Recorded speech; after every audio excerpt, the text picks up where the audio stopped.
Sa darating na halalan, huwag po nating kalilimutan Jerome Canoping para kagawad ng Barangay Balungaw. Sa Balungaw, may kagawad tayong maasahan. Jerome Canoping at ang lingkod bayan, handa tayong tulungan sa kagawad. Huwag kong malilimutan sa boto, Jerome Canoping tayo sigurado.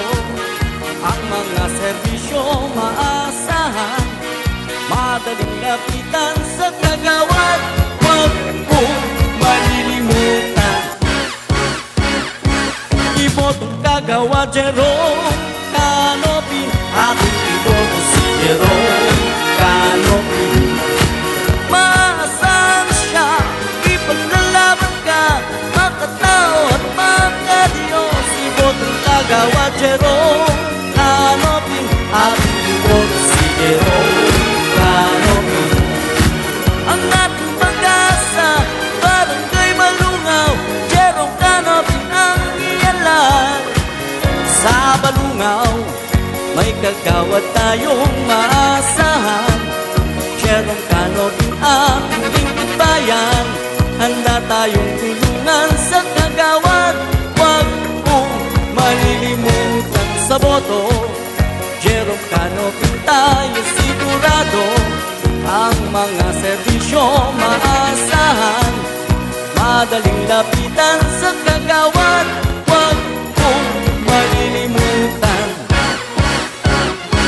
ibotong kagawad Jerome Canoping. Ating iboto si Jerome Canoping.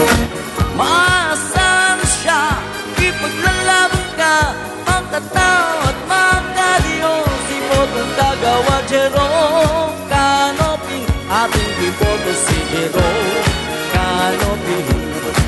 Ang ating pag-asa, Barangay Balungaw, Jerome Canoping ang iyalan.